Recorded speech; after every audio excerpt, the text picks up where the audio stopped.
ओम शांति मेरे प्रिय साथियों, स्वागत है प्रजातंत्र से राजतंत्र की 9वीं कड़ी में।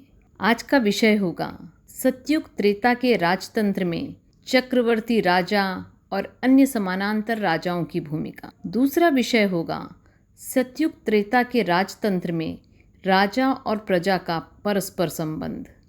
तीसरा विषय सतयुग त्रेता का राजतंत्र, प्रकृति और भौगोलिक परिवर्तन। चौथा विषय होगा सतयुग की राजाई और द्वापर कलयुग की राजाई का आधार, ईश्वरीय सेवा। तो शुरू करते हैं आज की श्रृंखला।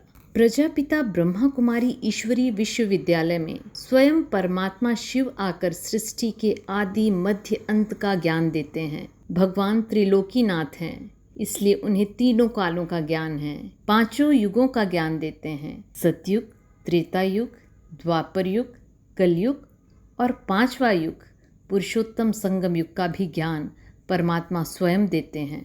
सच्चा यथार्थ ज्ञान ना किसी मनुष्य को है, ना किसी शास्त्रों में है। इस ईश्वरीय विश्वविद्यालय में ना मनमत चलती है, ना परमत चलती है, ना जनमत चलती है। यहाँ श्रीमत चलती है स्वयं भगवान की, जो निराकार ज्योतिर्बिंदु स्वरूप है। वह स्वयं ज्ञान देकर मनुष्य आत्माओं को पुजारी से पूज्य बनाते हैं। मनुष्य से देवता बनाकर हम आत्माओं को मृत्यु लोक से अमर लोक की ओर ले जाते हैं, जिसे सतयुग कहा जाता है, जहाँ काल हमें खा नहीं सकता। सतयुग को ही अमर लोक कहा जाता है, जहाँ आत्मा को मृत्यु का भय होता नहीं है।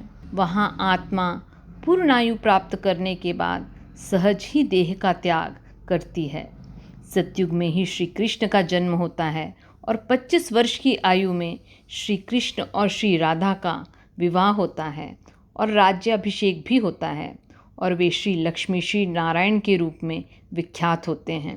सतयुग में देवताओं की आयु 150 वर्ष होती है। ऐसा परम पिता शिव परमात्मा ने, जिस पिता को हम प्यार से शिव बाबा भी कहते हैं, उन्होंने स्वयं यह ज्ञान दिया है। सतयुग त्रेता युग में एक चक्रवर्ती राजा होता है, जिसकी राजधानी इंद्रप्रस्थ अर्थात वर्तमान भारत में दिल्ली, यह दिल्ली के आसपास होती है।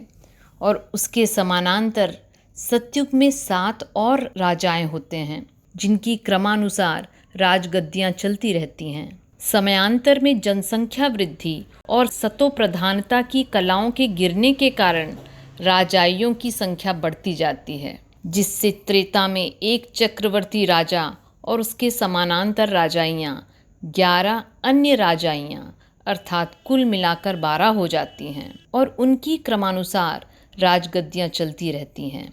इस तरह सतयुग में एक चक्रवर्ती राजा और 7 अन्य राजाएं होते हैं, परंतु त्रेता युग में एक चक्रवर्ती राजा और 11 अन्य राजाएं होते हैं। सतयुग त्रेता में अनेक राजाएं होते हुए भी सब में परस्पर प्रेम भाव होता है, और सब चक्रवर्ती राजा के साथ समानता और सद्भाव से चलते हैं, अर्थात उनमें किसी प्रकार का मतभेद नहीं होता है।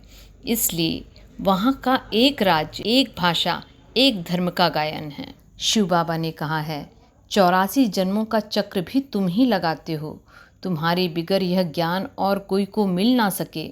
जो इस धर्म के होंगे वे ही यहाँ आएंगे। राजधानी स्थापन हो रही है, तुम्हारे में भी कोई राजा रानी, कोई प्रजा बनेंगे।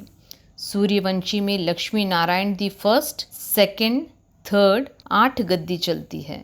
फिर क्षत्रिय धर्म में भी फर्स्ट, सेकंड, थर्ड ऐसे 12 गद्दियाँ चलती हैं। बाबा कहते हैं, प्रदर्शनी आदि में भी यह लाइन भी ज़रूर लिखनी चाहिए कि हर एक्टर का अपना पार्ट है।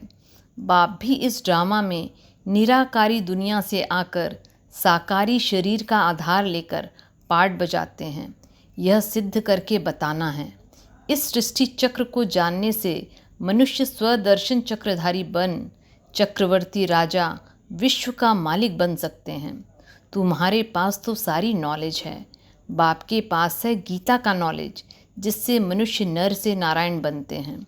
फुल नॉलेज बुद्धि में आ गई तो फिर फुल बादशाही मिलती है। शुरू करते हैं दूसरा अध्याय, जिसका नाम है सतयुग त्रेता के राजतंत्र में राजा और प्रजा का परस्पर संबंध। सतयुग त्रेता के राजतंत्र में राजा और प्रजा का संबंध पिता पुत्र के समान होता है, अर्थात राजा प्रजा की पालना और देखभाल पुत्र के समान करता है, उसकी हर सुख सुविधा का ध्यान रखता है और प्रजा राजा को पिता तुल्य सम्मान देती है और उसके सुख के लिए भी हर प्रकार का सहयोग करती है।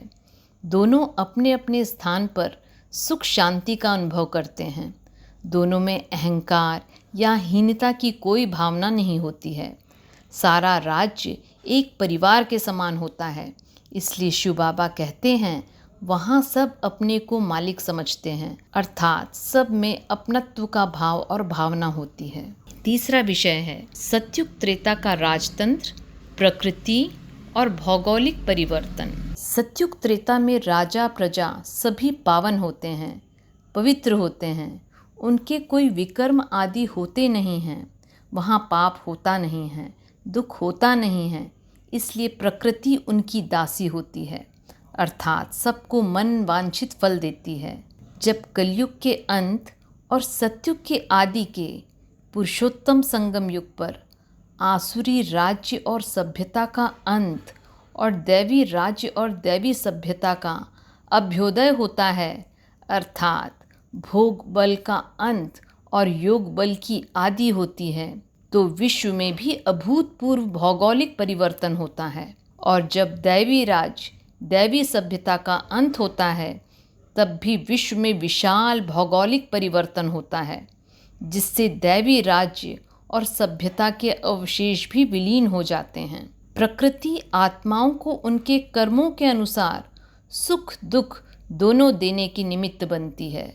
जहाँ सतयुग में मृत्यु शब्द का ही ज्ञान नहीं होता है, वहाँ द्वापर से आत्मा में मृत्यु दुख और मृत्यु भय भी आरंभ हो जाता है। सतयुग होता है अमरलोक, जहाँ मृत्यु शब्द का ज्ञान नहीं होता है। आत्मा स्वेच्छा से एक शरीर छोड़ दूसरा शरीर धारण करती है। वहाँ देह त्याग अति सहज होता है, इसलिए मृत्यु का भय नहीं होता है। द्वापर से आत्मा अपने मूल स्वरूप को भूल जाती है और देह अभिमानी हो जाती है, इसलिए मृत्यु दुख और मृत्यु भय भी प्रारंभ हो जाता है। बाबा कहते हैं, आज इस दुनिया में करोड़ों मनुष्य हैं, फिर तुम 9 लाख होंगे, सो भी अबाउट कहा जाता है। यह राजाई स्थापन हो रही है। बुद्धि कहती है, सतयुग में बहुत छोटा झाड़ होता है, परंतु बहुत ब्यूटीफुल होता है। नाम ही है स्वर्ग, पैराडाइज। तुम बच्चों की बुद्धि में सदैव सारा चक्र फिरता रहे तो बहुत अच्छा है। आज का तीसरा विषय है सतयुग त्रेता की राजाई और द्वापर कलयुग की राजाई का आधार ईश्वरीय सेवा। सतयुग त्रेता की राजाई की स्थापना इस पुरुषोत्तम संगम युग की पढ़ाई और पुरुषार्थ से होती है, जिस पढ़ाई में ज्ञान, योग, धारणा और सेवा ये 4 मुख्य विषय हैं। इसमें सेवा का विशेष महत्व है, परंतु सेवा वे ही कर सकते हैं जिनमें ज्ञान, योग, दैवी गुणों और शक्तियों की धारणा होती है। अभी इस पुरुषोत्तम संगम युग पर जो मनुष्यात्मा जितना ज्ञान, योग, दैवी गुणों और शक्तियों को धारण करते हैं और उनकी धारणा के आधार पर सेवा करते हैं और उस सेवा में वे जिन और जितनी आत्माओं को रास्ता बताते हैं और उस रास्ते पर चलने में जिनको मदद करते हैं, वे ही उनकी सतयुग त्रेता की राजाई में आते हैं। परंतु द्वापर कलयुग की राजाई की स्थापना दान पुण्य के आधार पर होती है और उसके विस्तार के लिए युद्धादि भी होते हैं, क्योंकि द्वापर कलयुग में आत्माओं में देहाभिमान के कारण काम, क्रोध, लोभ, मोह, अहंकार, ईर्ष्या, द्वेष आदि विकार आ जाते हैं, जिससे वे अपने राज्य के विस्तार के लिए युद्ध आदि करते हैं। बाबा कहते हैं, याद का जौहर भरें तब सर्विस कर सकें। याद का जौहर अर्थात जो परमात्मा को जितना याद करेगा, जो परमात्मा की याद की यात्रा में रहेगा, जो परमात्मा की याद की अमृत पीता रहेगा, वही सर्विस भी कर सकेंगे। फिर देखो, हमने सर्विस करके कितनी प्रजा बनाई हमने कितनों को आप समान बनाया, वह हिसाब चाहिए ना। प्रजा बनानी पड़े तब राजाई पद पा सकते हैं। जो योग में रहेगा, योग में रहना अर्थात याद में रहना, जो परमात्मा याद में रहेगा उसकी वाणी में जौहर भरेगा, तब किसी को ज्ञान तीर लगेगा।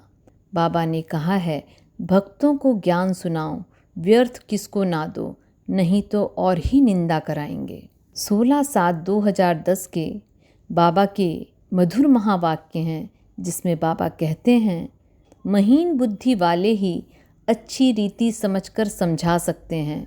उनको अंदर में भासना आती है कि यह नाटक अनादि बना हुआ है। मनुष्य तो बिल्कुल घोर अंधियारे में है, तुम अभी घोर रोशनी में हो। बाप आकर रात को दिन बना देते हैं। आधा कल्प तुम राज्य करते हो तो तुमको कितनी खुशी होनी चाहिए। 9/7/2010 के साकार बाबा के रिवाइज्ड महावाक्य हैं, जिसमें बाबा कहते हैं, बच्चों को अपनी राजाई स्थापन करनी है। इसमें बड़ी विशाल बुद्धि चाहिए। सर्विस की वृद्धि तभी होगी जब बच्चों की फ्राग दिल होगी।